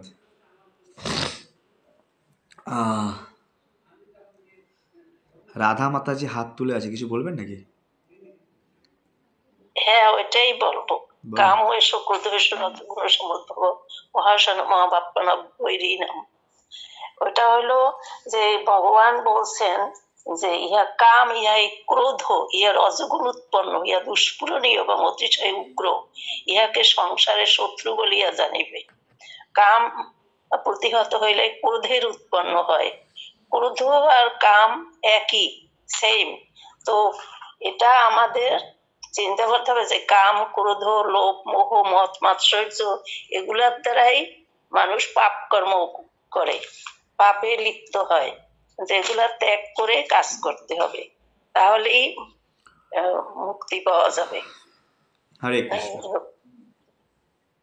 আমি একটু অল্প একটু বললাম। ধন্যবাদ। বৃতিকা মাতাজি বলো, সংক্ষিপ্ত সংক্ষেপে বলবে। আচ্ছা, এটা তো ভগবান এই শ্লোকগুলো সব মুখস্থ করবো, আমি বলছি না। আহ, এখানে বলছে, কি বলা হচ্ছে প্রশ্নটা, যে কেন মানুষ পাপ কাজের হয়, পাপ করে। এখানে বলছে যে কাম মানুষের, মানুষ মানুষ তিনটে গুণে করে, প্রকৃতি তিনটে গুণে অধিষ্ঠিত থাকে, সত্যগুণ, তমগুণ, রজগুণ। তো সত্যগুণ তো দূরে থাকে, এখনকার কোটির মানুষের রজ আর তমতেই বিরাজ করে। তো রজগুণটা এমনই, মানে মানুষ মানে রজগুণের প্রভাবে মানুষ কি করে, যে আসলে যে কামটা, মানুষ যে ভগবানের ভক্ত, কৃষ্ণ ভক্ত, কৃষ্ণ প্রেম তাদের সবার হৃদয়ে আছে, কিন্তু মানুষ জড়জগতের প্রতি এতটাই আসক্ত হয়ে পড়ে যে যার ফলে মানুষ কি করে, মানে সেই কামটাকে আসক্তির ফলে সেটা কামে পরিণত হয়, এবং কাম থেকে তাদের কোন তৈরি হয়, সেটা হচ্ছে তমগুণে রাগের কাজ করে। এর ফলে মানুষ জড়কে পরিণত, এটা প্রধান সত্য কামটা মানুষের। কিন্তু যেখানে বলা সমস্ত কিছুর ব্রহ্ম হচ্ছে ভগবান, তো কামটাও কামের, স্বয়ং কামই হচ্ছে ভগবান। তো সেই সবকিছু যদি ভগবানের উদ্দেশ্যে যদি আমরা কর্ম করি, তাহলে সেইটা সঠিক হয়। হরে কৃষ্ণ। হরে কৃষ্ণ। আপনারা এগুলো লিখছেন, সবাই লিখবেন। আপনারা ভালো পড়াশোনা করছেন, একটু লিখলে কিন্তু সবাই সার্টিফিকেট পাবে। একটা সার্টিফিকেট তাহলে মানুষকে দেখাতে পারবেন, বাচ্চাকে, যে গীতার সার্টিফিকেট পেয়েছি ইসকন থেকে। হ্যাঁ, সার্টিফিকেটটা বড় বিষয় না, আমরা জ্ঞানী হতে চাই না, আমরা তো প্রেমী হতে চাই, কিন্তু আমাদের দরকার এগুলো। কারণ থাকলে একজন নাতি দেখবে যে না, আমার ঠাকুমা, আমার দিদিমা, আমার দাদু ইসকন থেকে আর গীতার সার্টিফিকেট পেয়েছে। নলেজ ছিল আমার ঠাকুমা দাদুর গীতা সম্বন্ধে, ধর্ম সম্বন্ধে। নলেজটা হচ্ছে বড় বিষয়। অর্থাৎ আচ্ছা, সুস্মিতা মাতাজি ছটে বলবেন। হ্যাঁ, হাত তুলে আছে, আমি কিছু বলতে পারছি, বলুন সুস্মিতা মাতাজি বলুন। হরে কৃষ্ণ প্রভু। হ্যাঁ হ্যাঁ বলছি, আর মানে একটু ডিটেলসে বলবো প্রভু। আচ্ছা বলুন। যে অর্জুন ভগবানকে জিজ্ঞাসা করলেন যে হে মাধব, আমরা পাপ কেন করি? পাপ তো করতে চাই না, তবু জোরপূর্বক কে আমাদের দিয়ে পাপ করায়? তখন ভগবান বললেন, কাম এসো, ক্রোধ এসো, রজগুণ সমদ্ভব, মহাশন মহাপাপমা বিদ্ধি এনম ইহ বৈরিণম। যে আমাদের মধ্যে যে রজগুণটা আছে, সেটাই আমাদের দিয়ে পাপ কর্ম করায়। আচ্ছা, মানে এই রজগুণ থেকে কামের উৎপন্ন হয়। আচ্ছা, কামটা কি? কাম হচ্ছে আমাদের দেহ এবং মনের যে ইচ্ছা পূর্তিটা, সেটা হচ্ছে কাম। তো যখনই এই মানে আমাদের ইচ্ছেটা কি, যে আমার বন্ধু বান্ধব চাই, টাকা পয়সা চাই, এগুলো হচ্ছে কামের উৎপন্ন করে। তো এগুলো যখন আমরা পূরণ করতে না পারি, তখনই আমাদের ক্রোধের সৃষ্টি হয়। আর ভগবান বলছেন যে এই কাম আর ক্রোধই হচ্ছে আমাদের জীবনের বড় শত্রু। যে অর্জুন, তোমার শত্রু বাইরে নয়, তোমার মধ্যেই রয়েছে। তো প্রভুপাদ বলেছেন যে এই কাম আর এই ক্রোধটা আমাদের বন্ধু হবে যখন আমরা এই কাম ক্রোধটাকে ভগবানের সেবায়, ভগবত প্রেমে নিয়োজিত করব। তাই যেখানে প্রভুপাদ একটা উদাহরণ দিয়েছিলেন যে লঙ্কায় শ্রী রামচন্দ্রের জন্য ক্রোধের বশে কি করেছিল, হনুমান লঙ্কায় আগুন দিয়েছিল। তো এটা ক্রোধটা কিন্তু ভগবানের সেবায় লেগেছে। ঠিক তেমনি কাম এবং ক্রোধটা যদি আমরা ভগবানের সেবায় লাগাই, তাহলে এই কাম এবং ক্রোধটাই আমাদের মানে বন্ধু হয়ে যাবে। হরে কৃষ্ণ প্রভু। হরে কৃষ্ণ। অর্থাৎ বুঝতে কি হয়েছে জানাবেন, আমি কিন্তু যাই না, আমি শর্টলি বলে। না না, সুন্দর হয়েছে, ভালো।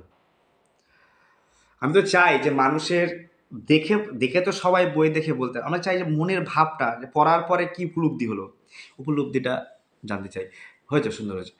অর্থাৎ কাম মানে, কামের সংজ্ঞা হচ্ছে আত্ম ইন্দ্রিয় প্রীতিবাঞ্ছা, নিজেকে খুশি করার ইচ্ছাই হচ্ছে কাম। আরে স্মার্টফোন, আমার একটা কোশ্চেন আছে। আচ্ছা বাবা, আমি এখনো শেষ করিনি, স্টপ। আমি সবাইকে সুযোগ দেবো, সময় নেই, কথা বলবো না বেশি। নিজের যে কোনো ইচ্ছা, আমি একটা ভালো শাড়ি কিনবো, একটা মটকা চাদর পরবো, এটাও কাম। ঠিক আছে, আমার ছেলের এটা লাগবে, আমার বাড়ি দরকার, গাড়ি দরকার, এক্সেট্রা, সব কাম, সব কামনা পূরণ হচ্ছে।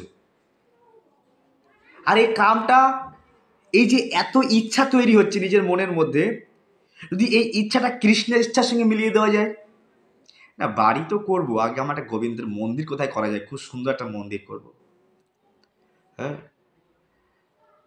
গাড়ি কিনলাম, কিন্তু গাড়ি কিনে মায়াপুরে প্রতি মাসে একবার করে গাড়ি মায়াপুরে যাব।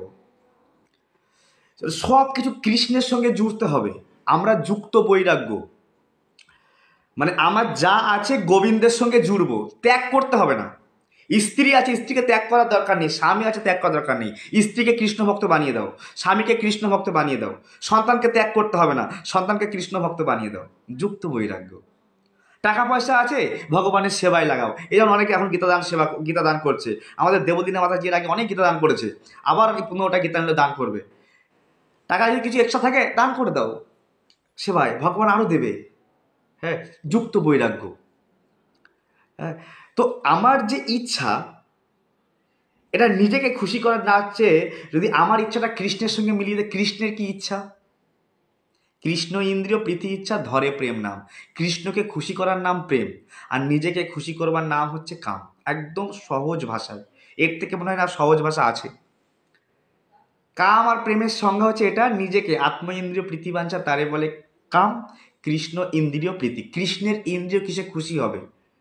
আমি সুন্দর একটা রসগোল্লা বেড়াতে কিনে নিয়ে আসলাম গরম গরম, স্ত্রীকে বললাম এটা ভগবানকে ভোগ লাগাও।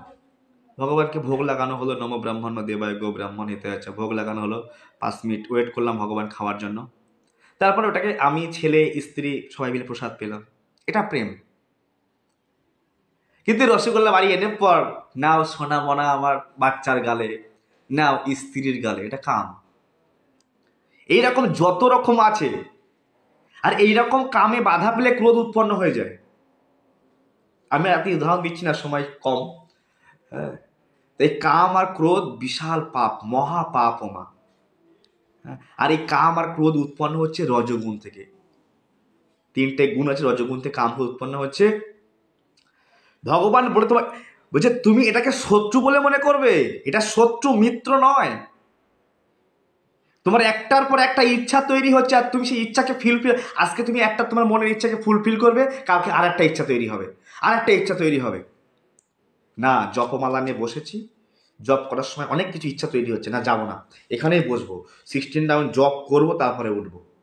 কাম মাথার মধ্যে অনেক রকমভাবে চিন্তা করছে, আমি উঠবো না, 16 মালা জব করবো, তারপরে উঠবো। তো বিষয়বস্তু হচ্ছে যে কাম কৃষ্ণ কর্মার্পণে।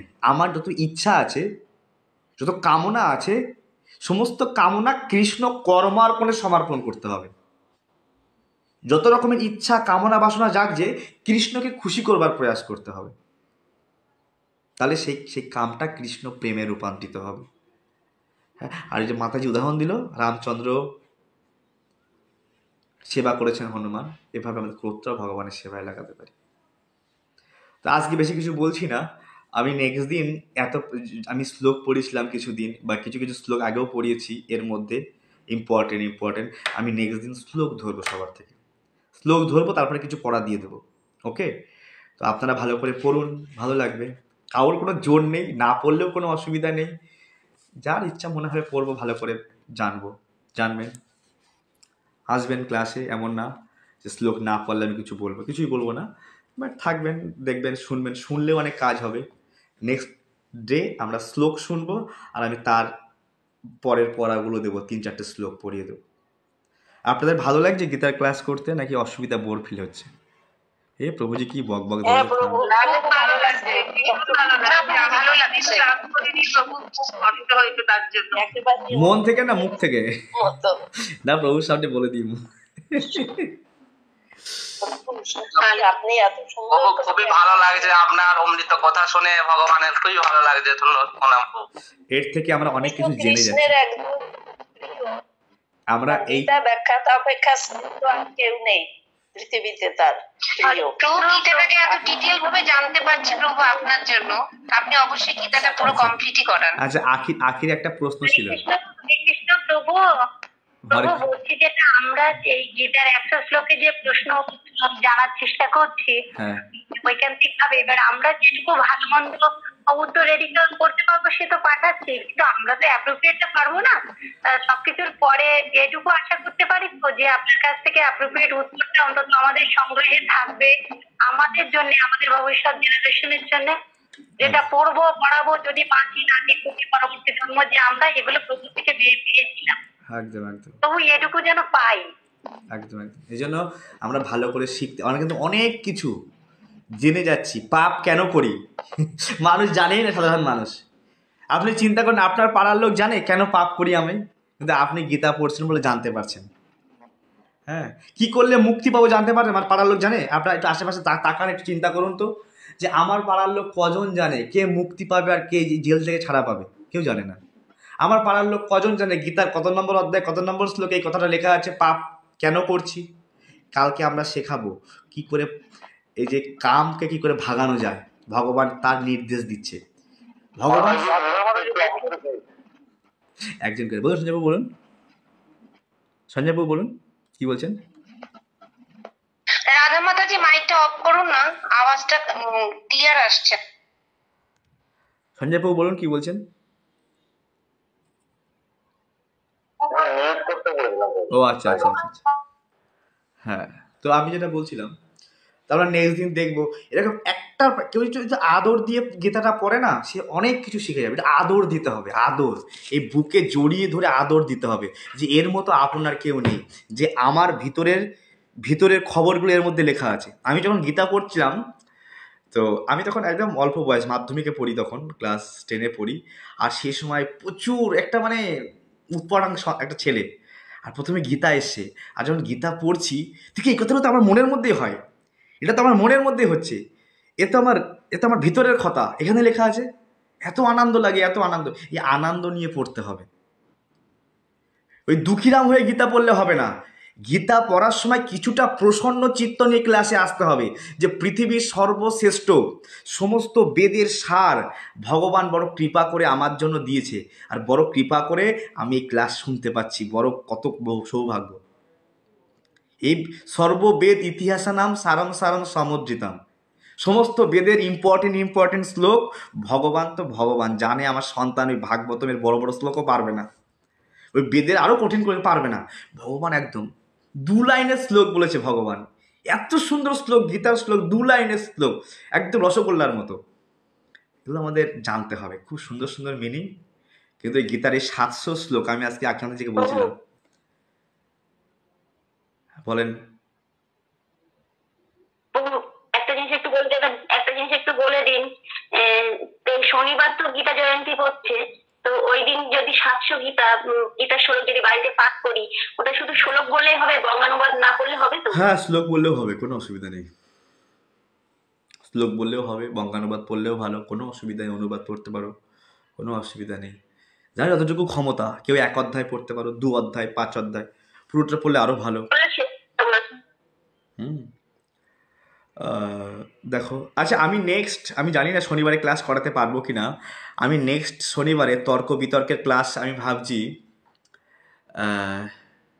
কৃষ্ণের সংসার, এর কেউ বিরুদ্ধে বলবে, এর কেউ পক্ষে বলবে।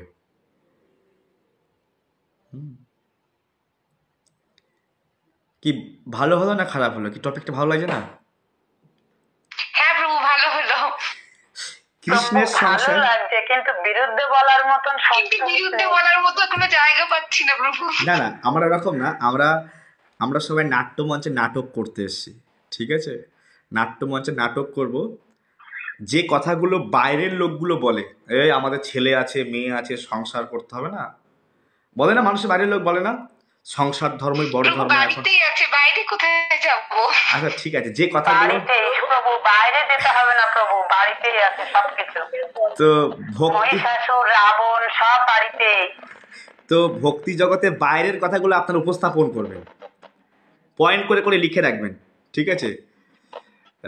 ভক্তির যে বিরুদ্ধে যে কথাগুলো মানুষ বলে, যে কৃষ্ণের সংসার করার দরকার নেই, ভক্ত হওয়ার দরকার নেই, প্রসাদ মানে ইত্যাদি ইত্যাদি, কৃষ্ণের সংসার মানে অল ইন ওয়ান, ঠিক আছে? জপ করা, ভাগবতম শোনা, কৃষ্ণের সংসার করা, স্বামীকেও মেনটেন করা, সন্তানকেও মেনটেন করা, সন্তানকেও এডুকেশন দেওয়া, তার সঙ্গে সঙ্গে ভক্তি করা, এটা ভালো নাকি জাগতিক পরিবেশে মানুষ খাও দাও ঘুমাও ইত্যাদি ইত্যাদি, ইন্দ্রিয় তৃপ্তি?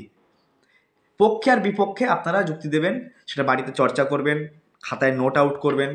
আপনি কখনো পক্ষেও বলতে পারেন, কখনো বিপক্ষেও বলতে পারেন, হাত তুলবেন। আর আমাকে একটু বলে দিলে ভালো হয়, কে কে বিপক্ষে বলবে, কে কে পক্ষে বলবে, আমি একটু নোট করে রেখে দেবো, আপনাদেরকে ধরবো এগুলো। তো আমরা কাউকে এখানে ভিলেন হতে বলছি না, বাট ভিলেনরা যে সমস্ত প্রশ্নগুলো করে, সেই প্রশ্নগুলো তুলে ধরতে হবে, বোঝা গেল? তাই এটাই হবে, ঠিক আছে? অনেক সময় নিয়ে নিয়েছি, আমরা নেক্সট দিন এরপর থেকে শুনবো। আমি আবারও বলছি, এই গীতার ক্লাসগুলো একটু আদর দিয়ে করুন। হ্যাঁ, আমাদের এক প্রভু বলতেন, যখন গীতা ক্লাস শুনতে আসবো, ভাগবত ক্লাস শুনতে আসবো, একটু প্রসন্ন হৃদয় নিয়ে আসতে হবে। প্রসন্ন মানে বোঝেন, মানে একটু আদর দিয়ে আর একটু প্রসন্ন হৃদয়। এই বাবা, এই প্রভু শুরু করেছে বকবকানি, এই কখন থামবে, টাইম হয়ে গেল, আধা ঘন্টা বেশি বকছে, ছাড়ছে না, ইত্যাদি ইত্যাদি ইত্যাদি, এরকম হয় না অনেকে, এই প্রভু ইত্যাদি। কিছু মানুষ থাকে ফল খোঁজার জন্য। প্রভু আপনি এটা নিজে ভাবেন, আমরা কিন্তু ভাবি না। আপনি এটা হয় না, এটা কোনো মতেই হয় না। আপনি কেন এই কথাটা বলেন? আপনি নিজেই বলেন যে এত লোককে আমি নাম্বার দিয়েছি, কিন্তু আমার এখানে শুধু 50 থেকে 70 জন, তাহলে আমরা কেন এই কথাটা বলবো প্রভু? সেটা না, তো এরকম কিছু কিছু লোক থাকে, মানে এখন ধর প্যান্ডেল হচ্ছে, আরে আমিই ছিলাম আগে, আমি যখন নাম হট্ট প্রচার করতাম, এই গানটা ভালো হয়নি, এই গানটা এভাবে করলে ভালো হতো, এই প্রসাদটা আরো যদি ফলন ভালো দিতে, ইত্যাদি। মানে দোষ অন্বেষণ করা কিছু লোক, তবে সন্তুষ্টি নিয়ে যেতাম, আমি নিজেকে দিয়ে বলছি, সন্তুষ্টি নিয়ে যেতাম না অনুষ্ঠান করতে, প্রোগ্রাম করতে, প্রচার করতে, কিছু না কিছু ফল আমার মনোপ্লুত হতো না। তারপরে ভাবলাম, ভাই আমি কে ভাই, কোন ক্ষেতের মূলো, কেন আমার মনোপ্লুত, ভগবান খুশি, বৈষ্ণব খুশি, যজমান খুশি, তো হাম কে হ্যাঁ ভাই, আমি কেন মনে করছি না। এই ক্লাসটা আমরা মাঝে মাঝে আমার সিনিয়র ভাইকে বলতাম, তুমি এত মাছ মাংস নিয়ে মানুষকে বলো না, তাহলে মানুষগুলো ভয়ে আসবে না।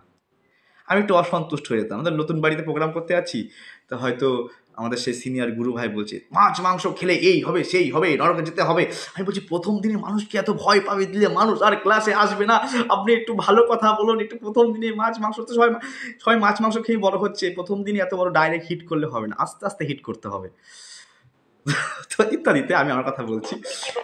তো এরকম ঠিকই বলেছেন, মাছ মাংস নিষেধ করলেই অনেক মানুষ সরে যায়। তো দোষ অন্বেষণ, একদম ঠিক। তো এইগুলো হট করে ডাইরেক্ট আমি আমাকে দিয়ে বুঝি, তো পরে বিচার করতাম যে ভাই যেভাবে চলছে আমি কে ভাই বলার জন্য। তো ঠিক আছে, সকলকে ধন্যবাদ। Chant Hare Krishna and be happy, জয় শ্রীপদ, সবকিছু বলার দরকার আছে। হ্যাঁ বলুন। বলছি, আমাকে ভাগবতের মধ্যে কি গীতা পাঠানো হয়নি? আমি তো গীতা পাইনি। আপনি কটা বই পেয়েছেন বলুন তো আগে? 18টা বই। আর তার সাথে ওই যে যেটা দিয়েছেন, শ্রীকৃষ্ণের একটা বই দিয়েছেন, হ্যাঁ, আর এই যে ভাগবতমের প্রথম অধ্যায় যেটা, ওটাই তো। না আমি ওটা বলছি না, আমার কাছে এখন আগে গীতা কৃষ্ণ বই দিত, এখন মানুষ কেউ কৃষ্ণ বই দিচ্ছে। হ্যাঁ, এখন মানে গীতা দিচ্ছে না। ভাগবতমের সঙ্গে আগে যখন আমি আপনাকে প্রথম বলেছিলাম, তখন গীতা কৃষ্ণ উপহার ছিল। এখন মনে হয় একখানা বই দেয় শুধু ভাগবতমের সঙ্গে উপহার। ঠিক আছে, যদি গীতা না দিয়েছেন তো, এই যে এটা দিয়েছেন শুধু। হ্যাঁ, এখন গীতা দিচ্ছে না ভাগবতমের সঙ্গে, আগে দিত। আমি বললাম না, দিন যাবে, আরো কদিন পরে ওটাও দেবে না। দিন যাবে। এখন এই ভাগবতমগুলো মুম্বাই থেকে আসে, আগে আমাদের মায়াপুরে হতো, দাম কম ছিল, এখন মুম্বাই প্রিন্টিং হয়, ওখান থেকে আসে, ক্যারিং খরচ টরচ দিয়ে সব কিছু হ্যাপা দিয়ে, এখন দিন যাবে। আমি যখন প্রথম আপনাকে বললাম, তখন এখন গ্রন্থ দেওয়া হচ্ছিল। আমি বৃথিকাকে বলেছিলাম যে বৃথিকা মাথা যে 6,500 টাকায় ভাগবতম নেয়নি, পরে 9,000 টাকা দিয়ে নিয়েছে, তখন শোনেনি। ঠিক আছে, তো এরকম বুঝে গেল। তাহলে গীতা সংগ্রহ করে নেবেন, আশেপাশে যদি মন্দির পাওয়া যায়, শিলিগুড়ি মন্দিরে, কোনো পেটিটা বড় ছিল, এখন তো পেটে আমি জানি না কি করে। আমার কাজ হচ্ছে আপনার নাম ঠিকানা অ্যাড্রেস লিখবো, এখন আমি এটা কি করে নিব? আপনার নাম ঠিকানা অ্যাড্রেস পাঠিয়ে দেন, আমি পাঠিয়ে দেবো গীতা। আবার একটু পাঠিয়ে মনে করিয়ে দেবেন, গীতা জয়ন্তী যাক, ঠিক আছে? বা আপনি আমার তো নেই না, খুব সমস্যা হচ্ছে আমার পড়ার। আপনি একবার এসে গীতা নিয়ে গেছিলেন না, একবার সামনের বার এসে একবার এসে বলছি গীতা নিয়ে যাবো। না গীতা না, কোথায় গীতা? আমি নামহট্ট নিয়েছিলাম, নামহট্ট আর পাঁচালিটা, যে পঞ্জিকাটা নিয়েছিলাম। আচ্ছা, ঠিক আছে, কোনো অসুবিধা নেই। আর মালা কিনে নিয়ে আসছি। আপনি আর নাম ঠিকানা অ্যাড্রেসে গীতা পাঠিয়ে দেবো, অসুবিধা নেই, ঠিক আছে।